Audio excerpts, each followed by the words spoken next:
ঠাকুর আমার গুরুদেব বুঝতে পারেনি, তুমি আমার গুরুদেবকে ক্ষমা করে দাও ঠাকুর, আমার গুরুদেবকে তুমি ক্ষমা করে দাও, আমার গুরুদেবকে তুমি ক্ষমা করো, আমার গুরুদেব বুঝতে পারিনি। এভাবে যখন কাঁদছে আমার সময় গুরুদেব এসে বলছে, দুঃখী চল বাবা, আমি বড় অপরাধ করে ফেলেছি। বলছে না না, আমার ঠেনার ঠাকুর এত বড় পাষাণ নয়, তিনি দয়াল, বড় ভাইদের বাঁচা। বলছে তুমি চিন্তা করো না, চলো আমি যাচ্ছি, দেখি ঠাকুর তেমন কি করে। তো কাজের কলকির ভাষ্য ঘটে জল নিয়ে গিয়ে সবার কপালে যখন ভাষ্যের একটা করে টান দিচ্ছে, আর জয় তেনার বলে যখন এই জলে ছেড়ে দিয়েছে, সবাই উঠে বসে পড়েছে।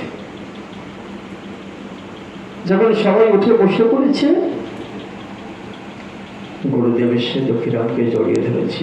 দক্ষিরাম, আমি তোকে চিনতে পারিনি, তুই কি পুজো করছিলেন বুঝতে পারিনি। তারপরে পুজো করতে গেলে কি কি লাগে? 1 মাস আমার বাড়ি পুজো করবি, মা কি পুজো হচ্ছে? যা লাগে সব আমি দেবো। মায়েরটা কি পুজো হচ্ছে? 1 মাস, যতদিন পর্যন্ত এই পুজো পূজা না হবে ততদিন তুই পুজো কর। গুরুদেবের আদেশ অনুযায়ী গুরুদেবের বাড়িতে বসে দেখলাম 3 দিন পুজো প্রতিদিন করে। একদিন